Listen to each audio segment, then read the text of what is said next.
Señor presidente, compañeros asambleístas, muy buenas noches. Muchísimas gracias por la posibilidad de darme para intervenir el día de hoy. Quiero señalar, iniciar señalando, estimados colegas, que en este juicio político, sin duda alguna, existen varias posiciones y varias interpretaciones que se han planteado hasta el momento.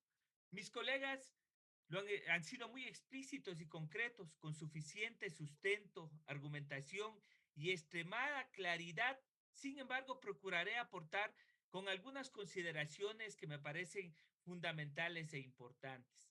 Debemos dejarle claro al pueblo ecuatoriano. Al pueblo ecuatoriano tenemos que darle la información adecuada y además responderle que este juicio político, sobre todo respecto fundamentalmente a las pretensiones en contra del señor Terán, en contra de la señora Barreno, en contra del señor Muñoz.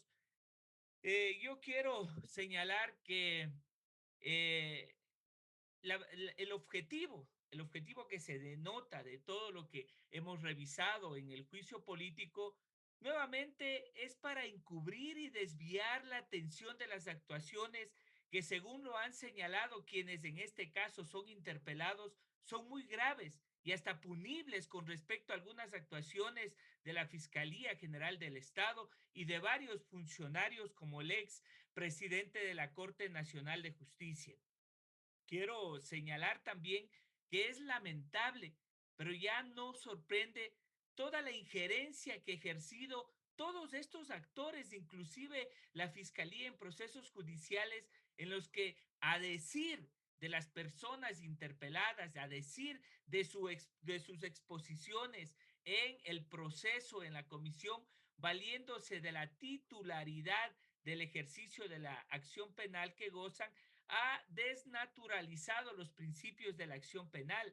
Luego de estas revelaciones, hasta se podría decir que se han tergiversado el uso legítimo de las figuras como, por ejemplo, la cooperación eficaz, el correcto uso del elemento material probatorio, los testimonios anticipados, el proceso abreviado, como por ejemplo lo señalaba mi colega, varios de mis colegas y también la asambleísta presidenta de la comisión, Pamela Aguirre, todo para ajustarlo a las agendas de persecución. Y esto no es un cliché, esto no es algo que no se puede evidenciar de lo que se ha señalado.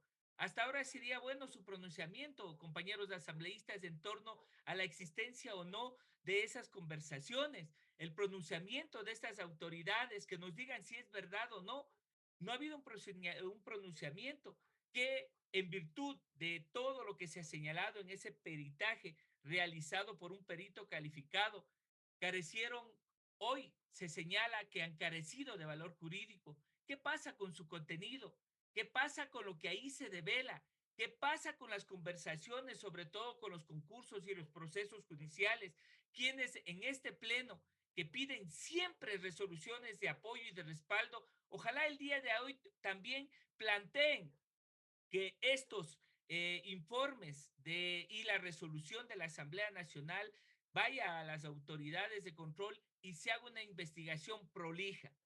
Para muestra de aquello tenemos, por ejemplo, el caso que nos ocupa, que es el caso del vocal Muñoz, sometido a un proceso de juicio político, acude a las comparecencias, pero no se defiende, pero sí es cooperador eficaz en procesos judiciales.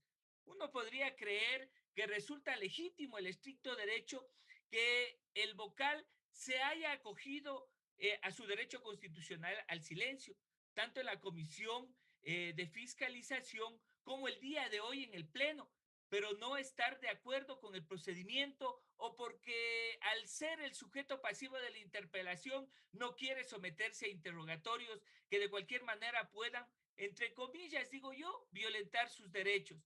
Pero no, ahora tenemos el convencimiento político de que el doctor Muñoz no se acogió al derecho al silencio por haber acordado, o se acogió, perdón, el derecho al silencio por haber acordado y llegado en forma previa a un acuerdo, valga la redundancia, previo con la Fiscalía General del Estado, en el que, como señalaban mis colegas, se le disminuía la pena no se le privaba de la libertad en La Roca, se le consideraba el cómputo del tiempo que llevaba detenido y solo debía cumplir 9 meses en condena, a cambio de inculpar a la vocal Barreno.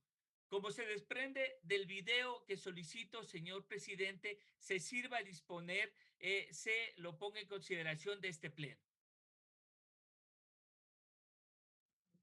Proceda, señor secretario. Autorizado, señor presidente. Antes que el doctor Javier Muñoz acepte la cooperación eficaz y testimonio anticipado, me mandó un mensaje. Me mandó a decir que me vaya del país porque él siente que todos le han dejado solo y que por lo tanto él va a aceptar la ayuda de la fiscal general, y una de esas ayudas era no enviarle a la cárcel de La Roca como al doctor Wilman Teral. Además de aquello, me dijo que la fiscal general me quiere a mí y que por lo tanto él va a decir cualquier cosa para entregarme, para poder arreglar su cooperación. Señor presidente, pueblo ecuatoriano, queda claro entonces, colegas legisladores, que el vocal Muñoz, según lo dicho por la vocal Barreno, ha aprovechado la dichosa cooperación eficaz para intentar evadir sus responsabilidades políticas. Pueblo ecuatoriano, yo creo que debemos hablarle a los ciudadanos del Ecuador. Debe quedar claro que todas y todos los ciudadanos son responsables judicialmente por sus actuaciones. En el caso de los funcionarios públicos existe una responsabilidad adicional, que es la responsabilidad política por sus actuaciones. En un Estado constitucional de derechos y justicia, tal como define el Ecuador, se define al Ecuador en el artículo 1 de la Constitución, corresponde a la función judicial revisar la responsabilidad judicial de las y los ciudadanos. De la misma manera, la función legislativa debe supervisar, fiscalizar la responsabilidad política de las autoridades de la función pública. Compañeros, parecería muy obvio señalar que, sin embargo, de todo lo que se ha mencionado es necesario frente a los intentos de posicionar un relato malintencionado que pretende confundir a la opinión pública sobre los objetivos de este proceso de juicio político con una supuesta intromisión a la justicia ordinaria para supuestamente beneficiar a procesados. Resulta hasta un insulto a la inteligencia siquiera pensar aquello, ya que los procesos de control político por su propia naturaleza no constituyen riesgo alguno a los procesos judiciales que llevan sus propias dinámicas y que en los casos concretos deberán ser resueltos como corresponde en sede judicial y al amparo de la Constitución y la ley.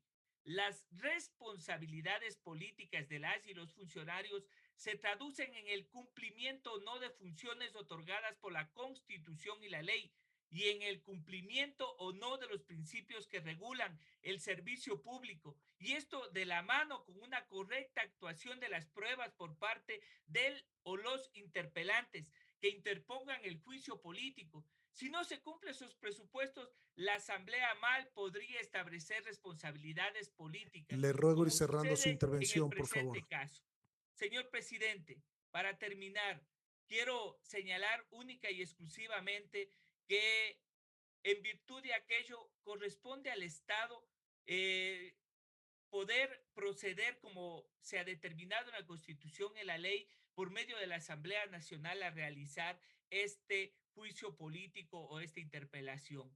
Al final, quiero, señor presidente y compañeros, señalar que es importante que estas acciones que han podido ser sustentadas deben llevarnos con esa independencia judicial, esa independencia de las funciones en todo lo planteado, que se justifica, por lo menos en este caso, en contra del señor Muñoz, el mismo que deberá ser censurado. Finalmente, colegas asambleístas, tenemos en nuestras manos hacer respetar el verdadero rol de la Asamblea Nacional y de las y los legisladores, que es el de sancionar en base a hechos probados a las autoridades que hayan incurrido en las causales debidamente probadas, ya que de aquello dependerá la credibilidad del Parlamento frente a las y los ecuatorianos en el cumplimiento de nuestras funciones. Muchísimas gracias, señor presidente.